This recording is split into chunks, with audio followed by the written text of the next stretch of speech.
गुरुजी, बिहार में दहेज तो एक समस्या है, उससे बड़ी समस्या हिंदी मीडियम है।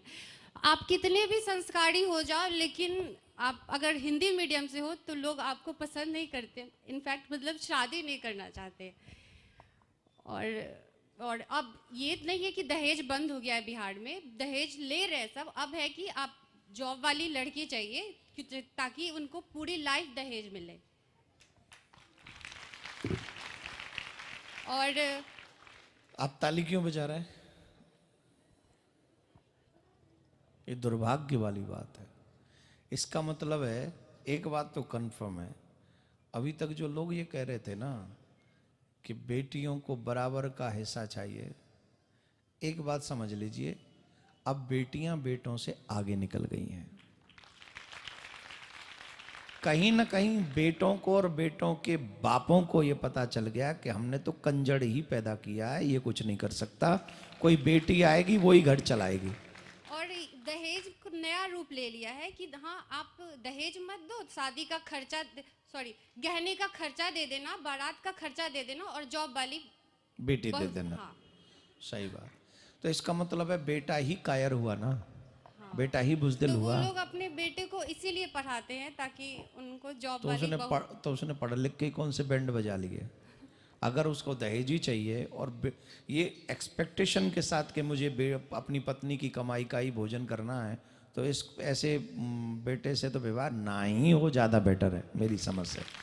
अगर अगर अगर अगर बेटी पढ़ी लिखी है और जॉब कर रही है तो निश्चित उसे ऐसे बच्चे से शादी करनी चाहिए जिसे दहेज नहीं चाहिए।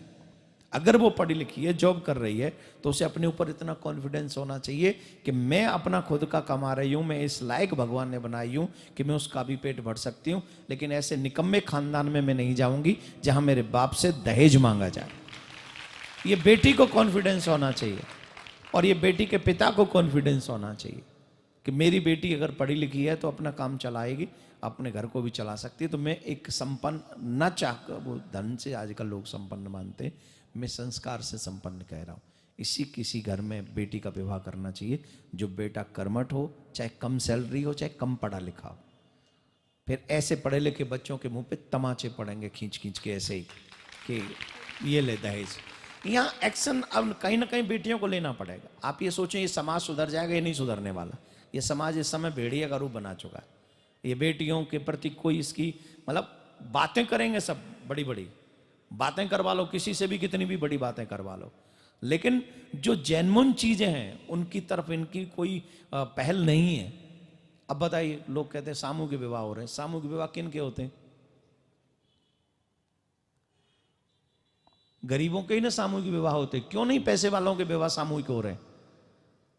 क्यों अमीरों के बच्चों के विवाह सामूहिक जगह पर नहीं होते? बोलिए। फोटो खिंचवाने के लिए गरीब, हालांकि अच्छी बात है, समाज में गरीबों की भी ऐसी सहायता तो कम से कम समाज के लोग करें, पर यह पहल हमें भी करनी चाहिए कि हम अपने बच्चों का विवाह अगर सामूहिक ना करें, कम से कम दहेज तो न लें। मुझे बहुत तकलीफ होती है जब भी कोई बेटी इस बात को कहती है, और मुझे लगता है कई बार तो बेटियां इस विषय में बहुत गुस्सा भी करती हैं, और उनका गुस्सा जायज़ है, बहुत जायज़ है। यहाँ पर बेटों को सोचना होगा कि आप अपने माँ बाप के बनाए हुए ज़बरदस्ती के रूल पे मत जाइए। आप एक बेटी संस्कारी लाइए, और जॉब हो तो उसका भाग्य है, ना भी हो अगर संस्कारी है तो हमें अपने बच्चे को अच्छी पत्नी दिलवानी चाहिए जो संस्कारी हो, संपन्न हो।